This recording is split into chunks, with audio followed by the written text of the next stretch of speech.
اور جب میلاد کے نام پر تیسری عید کی بدعت شروع ہوگی تو بات یہاں تک پہنچ گئی ہے کہ اس سال حیدرآباد انڈیا کے اندر باقاعدہ اس کو تیسری عید کہہ کر نماز بھی ادا کی گئی۔ جی ہاں، عید میلاد النبی کی نماز باجماعت جیسی باقی 2 عیدوں کی جماعت واجب ہوتی ہے، اور تیسری ان لوگوں نے خود ہی اپنے اوپر واجب کر لیا، جیسا کہ آپ اس ویڈیو کے اندر خود دیکھ سکتے ہیں۔ اب یہاں پر اس کو دیکھ کر کچھ لوگ اعتراض کر سکتے ہیں کہ ہو سکتا ہے کہ وہ شکرانہ کے نفل پڑھ رہے ہوں، یا پھر یہ بھی کہہ سکتے ہیں کہ یہ نماز ہی تو ہے، اس کا تو ثواب ہی ملے گا، کوئی گناہ کا کام تو نہیں کر رہے۔ تو ایسے لوگوں کے لیے عرض ہے کہ اگر یہ لوگ نفل بھی پڑھ رہے ہیں تو اس کو دین کا حصہ سمجھ کر پڑھ رہے ہیں، اور اگر ان کی اگلی نسل بھی یہی کرتی ہوئی آتی ہے تو ایسا نہ کرنے والے لوگوں کو گستاخ رسول ڈکلیئر کرنا شروع کر دے گی، بالکل ایسے ہی جیسے یہ نسل ان کی طرح میلاد نہ منانے والے لوگوں کو گستاخ رسول اور جہنمی بھی کہتی ہے۔ اور دوسری بات کہ اگر یہ اس کو ثواب سمجھ کر پڑھ رہے ہیں تو آپ یہ بتائیں کہ نمازیں تو دن کے اندر 5 فرض ہوتی ہیں، آپ میں سے یہ لوگ اعتراض کرنے والے کل 50 نمازیں کیوں نہیں پڑھتے؟ کیونکہ آپ کی لاجک کے مطابق تو جتنا زیادہ نماز پڑھیں گے اتنا زیادہ ثواب ہوگا، آپ کے لیے تو اللہ کے رسول کا حکم یا پھر اللہ کا حکم تو کوئی معنی نہیں رکھتا۔ سو آپ سے گزارش ہے کہ آئندہ کے بعد 5 کی بجائے 50 نمازیں پڑھا کریں، آپ کو زیادہ ثواب ملے گا۔ اب دیکھیں اس طرح کی بدعات کی وجہ سے ہوتا کیا ہے کہ لوگ دین کے اندر مزید تقسیم ہونے لگتے ہیں، مزید فرقے اور اختلافات پیدا ہوتے ہیں، اور یہ امت کو توڑنے اور دین کے اندر نئی ایجادات کر کے اس کو مزید مشکل بنا دیتے ہیں۔ اور بالکل یہی وجہ ہے کہ نوجوان نسل اسی کو دین سمجھ کر دین سے آہستہ آہستہ بدزن ہونا شروع ہو جاتی ہے۔ جا کر دیکھیں ذرا کیا ہو رہا ہے، میلے ٹھیلے لگ گئے، ڈھول ڈھمکے میں لڑکے ڈانس کر رہے ہیں، مسجدوں کے چھجوں پہ ڈانس ہو رہا ہے، لڑکیوں کو حور بنا کے بٹھایا ہوا ہے، چپس تقسیم ہو رہے ہیں، ہزاروں کی تعداد میں لوگ جھپٹ رہے ہیں، جمعہ قضا ہو رہا ہے، نمازیں قضا ہو رہی ہیں، کوئی پرواہ نہیں ہے۔ اور یہ کیوں آئے؟ 12ویں منانے کے لیے آئے، لائٹنگ کر کے، تغرے بنا کر، نقوش بنا کر، اونٹ کھڑے کر کے، پہاڑ بنا کر میلہ بنا دیا ہے، عورتیں مرد نکل کر تفریح کے لیے باہر نکل رہے ہیں، جسم سے جسم مس ہو رہا ہے مرد عورت کا، لیکن ثواب کی نیت سے نکلے ہوئے ہیں صاحب۔ بھائی ہم تو دیکھنے جا رہے ہیں کہ 12ویں کی لائٹنگ کیسے، اس قسم کے لیڈروں کی حماقت کہوں یا اس کو حکمت کہوں؟ ان کے نزدیک حکمت ہوگا، میں تو حماقت کہوں گا۔ کھلا مزار پہ چلے جاؤ، چادر چڑھا دو، تمہارا کام ہو جائے گا۔ ایک گھر میں نماز نہیں پڑھی جا رہی، قرآن پاک ترجمہ تفسیر سے نہیں ہو رہا، اس کتاب میں اس گھر میں حدیث کی کوئی کتاب نہیں ہے، سیرت کی کوئی کتاب نہیں پڑھی جاتی، لیکن 11ویں ہو رہی ہے، 12ویں اہتمام سے ہو رہی ہے، 9 اور 10 محرم کی نیاز بڑے اہتمام سے ہے، کنڈوں کی نیاز کبھی نہیں چھوڑی ہے، ماہانہ ختم قادری بھی ہو رہا ہے، آیت کریمہ کا ختم بھی ہو رہا ہے، ابا مرے تو تیجا 40واں بھی کیا گیا ہے، لیکن جو اصل دین تھا، جس کی ترقین، جس کی ترغیب، جس کے بارے میں حکم قرآن و حدیث میں موجود ہے، وہ ہمارے ان مقررین نے بنایا ہے جو صرف بزرگوں کی کرامات سناتے رہتے ہیں، ان کے فضائل سناتے رہتے ہیں، اور قوموں کو یقین دلاتے ہیں کہ تم نماز نہیں بھی پڑھو گے غوث پاک تمہیں جنت میں لے جائیں گے، مریدین تمہیں جنت میں لے جائیں گے، تم نعت خوانی میں بیٹھو، نبی کریم صلی اللہ علیہ وسلم بروز قیامت تمہیں اپنے ساتھ جنت میں لے جائیں گے۔ یہ دیکھیے 12 ربیع الاول، آج جمعہ کا دن، یہ گستاخ رسول نماز پڑھ رہے ہیں، گستاخ رسول، یہ سارے گستاخ رسول ہیں۔ اب آپ کو عاشق رسول دکھاتے ہیں، بنے رہیے آپ لوگ عاشق رسول کو دیکھنے کے لیے۔ یہ رہا عاشق رسول کا منظر، وہ تھے گستاخ رسول اور یہ ہیں عاشق رسول۔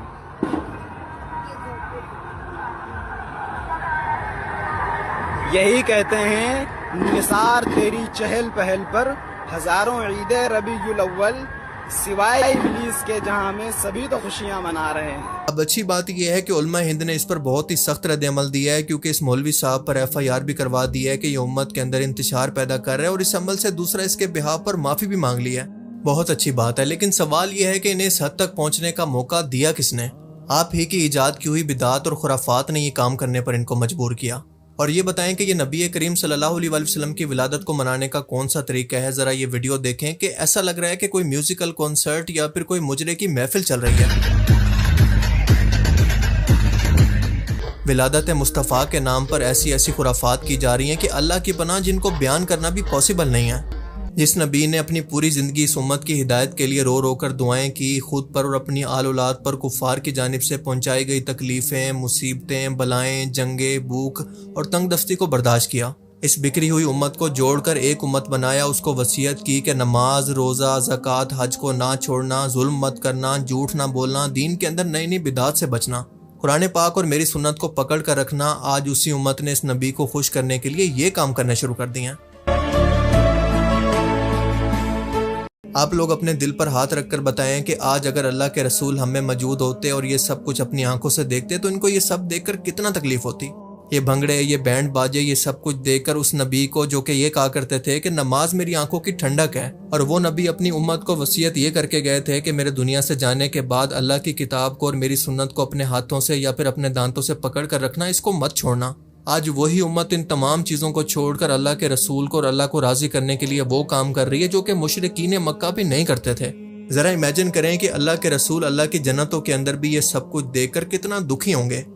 آج اگر ان لوگوں کے درمیان حضرت عمر رضی اللہ تعالیٰ عنہ زندہ ہوتے تو ان لوگوں کا کیا حال کرتے آپ بہتر طور پر سمجھ سکتے ہیں۔ اگر ان لوگوں کو میلاد مصطفیٰ منانا ہی ہے تو یہ اس طرح سے کیوں نہیں مناتے جیسے خود نبی پاک صلی اللہ علیہ وسلم منایا کرتے تھے۔ نبی کریم صلی اللہ علیہ وسلم اپنی پیدائش کی خوشی کے اندر ہر سوموار کو روزہ رکھا کرتے تھے شکرانے کے طور پر۔ اگر ان لوگوں کو نبی کریم صلی اللہ علیہ وسلم کو خوش اور راضی کرنا ہے تو ایسے کام کریں جن کا رسول نے ہمیں حکم دیا، ان کی ہر ایک سنت پر عمل کریں۔ پر اس کے برعکس یہ سب کچھ جو یہ لوگ کر رہے ہیں یہ دین کے اندر کہاں پر لکھا ہے، اس کا حکم کہاں پر دیا گیا ہے؟ کیا اس طرح کی چیزوں سے کوئی غیر مسلم اسلام سے متاثر کبھی ہو سکتا ہے؟ آپ سب لوگ اچھی طرح سے جانتے ہیں کہ اسلام کے بارے میں جو بھی کانسیپٹ ویسٹ کے اندر بنتا ہے وہ مسلمانوں کی حرکتوں کو دیکھ کر ہی بنتا ہے۔ انہی لوگوں کو دیکھ کر غیر مسلم اسلام کو جج کرتے ہیں، ان کی حرکتوں کو دیکھ کر اس سے متاثر ہوتے ہیں یا پھر اس سے بدظن۔ آپ ایک لمحے کے لیے ذرا سوچ کر دیکھیں کہ جس جگہ سے اسلام کی شروعات ہوئی وہاں پر کوئی ایسا بنگڑا، کوئی ناچ گانا، کوئی ڈی جے کچھ بھی نہیں ہوتا۔ تو کیا اس کا مطلب ہے کہ وہ لوگ نبی پاک صلی اللہ علیہ وسلم کی ولادت سے خوش نہیں ہیں؟ کتنے افسوس کی بات ہے کہ نبی پاک صلی اللہ علیہ وسلم کی سنت پر عمل کرنے والے ان لوگوں کو یہ لوگ گستاخ کہتے ہیں، جبکہ یہ خود مشرکین مکہ کے راستوں پر چل کر خود کو مسلمان اور سچے عاشق رسول ثابت کرتے ہیں۔ اور یہ وہ لوگ ہیں جو کہ محبت کے نام پر نبی پاک صلی اللہ علیہ وسلم کی توہین بھی کر جاتے ہیں۔ نبی پاک صلی اللہ علیہ وسلم کی ذات وہ ہے جس کے بارے میں اللہ نے حکم دیا کہ نبی کے سامنے اپنی آوازوں کو بلند نہ کرو ورنہ تمہارے سب اعمال برباد ہو جائیں گے اور تمہیں پتہ بھی نہیں چلے گا۔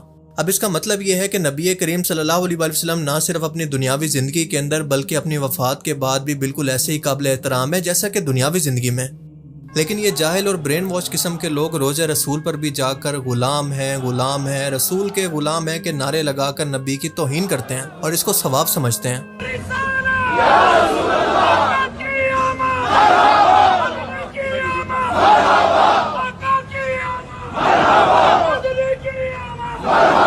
اور ایسے لوگوں کا علاج صرف یہی چھتر ہے جو کہ سعودی حکومت ان کے ساتھ کرتی بھی ہے۔ ایک بندے کو لے کر گئے تو سب کے سب عاشق رسول کی ہوا نکل گئی فوراً۔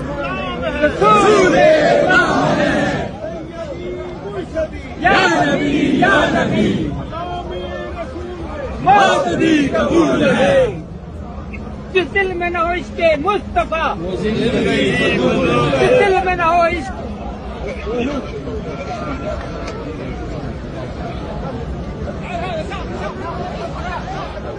آپ کو بتاتا چلوں کہ عید میلاد النبی صلی اللہ علیہ وسلم کا آغاز صحابہ کرام یا تابعین کے زمانے سے نہیں ہوا تھا بلکہ یہ کئی صدیوں کے بعد رواج میں آیا۔ تاریخ میں پہلی بار عید میلاد النبی کی باقاعدہ تقریب عراق کے حکمران مظفر الدین ابو سعید کوکبری نے شروع کی تھی اور یہ واقعہ 6 صدی ہجری کے اندر پیش آیا، یعنی تقریباً 1207 عیسوی کے اندر یا پھر 602 ہجری کے اندر۔ یہ وہ ٹائم تھا جب کرسچن فوجیں جنگ کے دوران مسلمانوں کی فوج کے سامنے موجود تھی اور اسی ٹائم کے اندر حضرت عیسیٰ کی پیدائش کا دن آیا، یعنی 25 دسمبر۔ کرسچنز نے اس کو سیلیبریٹ کرنا شروع کیا تو مظفر الدین نے اس کو دیکھ کر سوچا کہ کیوں نہ ہم بھی اسی طرح سے ان لوگوں کو دکھانے کے لیے اپنے نبی محمد رسول اللہ صلی اللہ علیہ وسلم کی پیدائش کا دن سیلیبریٹ کریں، اور یہاں سے اس بدعت کی شروعات ہوئی۔ اس دن کو سیلیبریٹ کرنے کے لیے بڑے بڑے جلسے ہوئے، محافل نعت کا انعقاد کیا گیا، کھانے پینے اور میلوں کا انتظام کیا جاتا، اور آج یہ بڑھتے بڑھتے اس حال کو پہنچ گیا ہے کہ اللہ کی پناہ۔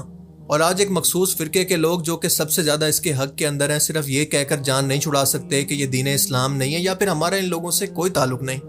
شادیوں کی طرح بینڈ باجے، ان کے سامنے ڈانس کرنا، تعزیے اور روزہ رسول کے ماڈل بنا کر گلیوں کے اندر گھمانا، اس کے علاوہ گانوں پر میوزیکل کنسرٹ کی طرح ناچنا، یہ سب لوگ اس طرح کی حرکتیں کر کے آخر کس کو متاثر کرنا چاہتے ہیں؟ کیونکہ اللہ اور اس کے رسول کا تو یہ بالکل بھی حکم نہیں ہے۔ یہ چل رہا ہے عید میلاد النبی اور یہ گالی دل میں چلا ہے۔ اور اگر آپ کو یہ سلسلہ دیکھ کر ایسا لگتا ہے کہ یہ صرف مستقبل کے اندر بھی نماز عید میلاد النبی تک اور ناچ گانے تک محدود رہے گا تو یہ آپ کی بھول ہے، کیونکہ اگر ان لوگوں کو وقت پر لگام نہ دی گئی تو آپ دیکھیں گے کہ ان کی آنے والی نسلیں انہی تازیوں کے سامنے تعظیماً پہلے سجدے کریں گی، اس کے بعد ان سے مرادیں مانگیں گی اور آخرکار بت پرستی دوبارہ سے شروع ہو جائے گی۔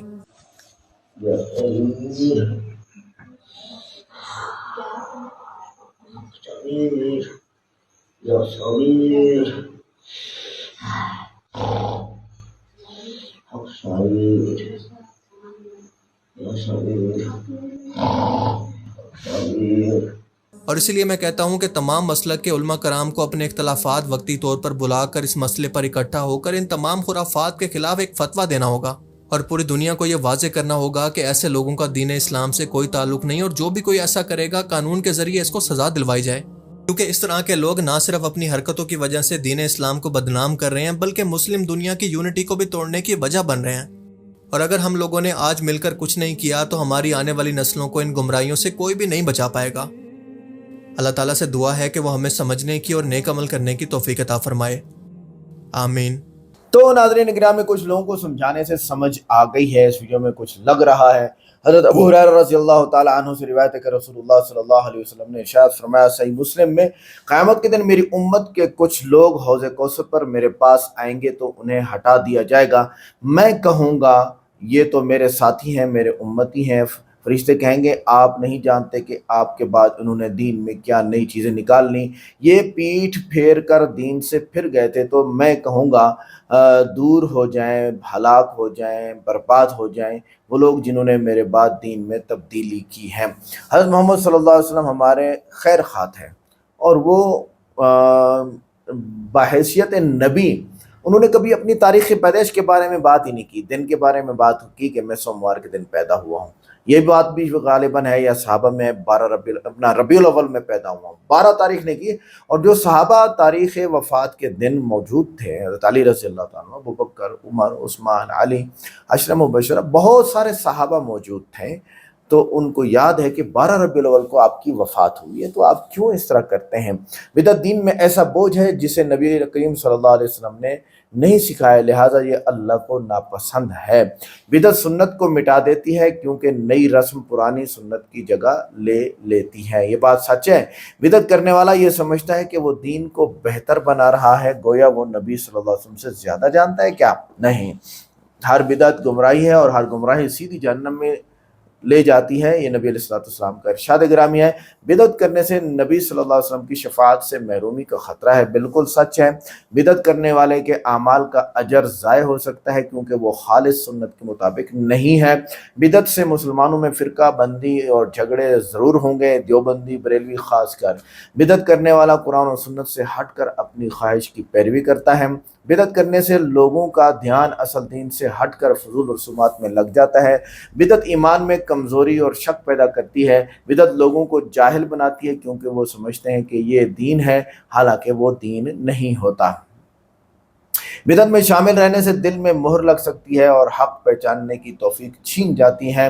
اچھا، بدعت کرنے والا نیکی سمجھ کر گناہ کرتا ہے، اس لیے توبہ بھی مشکل ہو جاتی ہے۔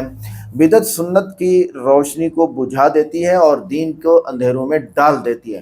بدعت میں پیسہ، وقت اور محنت ضائع ہوتی ہے جبکہ آخرت میں وبال ملتا ہے۔ بدعت کے ذریعے شیطان انسان کو بہکاتا ہے اور اس کے لیے گناہ کو نیکی کی شکل میں پیش کرتا ہے۔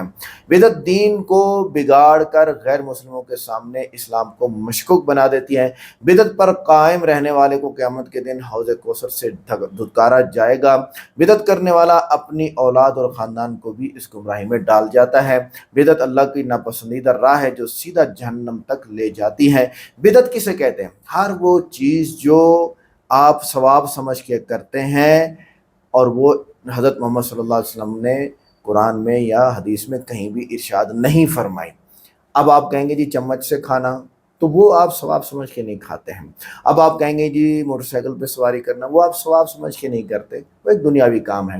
آپ کہیں گے جی جہاز پہ، آپ کہیں گے جی موبائل چلانا، آپ کہیں گے جی کمپیوٹر چلانا، پتہ نہیں کیا کیا ہے، ویڈیو بنانا، یہ ساری چیزیں آپ دین کا حصہ سمجھ کے نہیں کرتے ہیں، اس لیے یہ جائز ہیں۔ حضرت محمد صلی اللہ علیہ وسلم کے زمانے میں تو یہ نہیں تھی۔ آج کی ویڈیو کیسی لگی؟ ویڈیو کو لائک کریں، چینل کو سبسکرائب کریں، ویڈیو کو واٹس ایپ پہ ضرور شیئر کریں، کمنٹ کر کے بتائیں ویڈیو کیسی لگی۔ ملتے ہیں نیکسٹ ویڈیو میں۔ السلام علیکم۔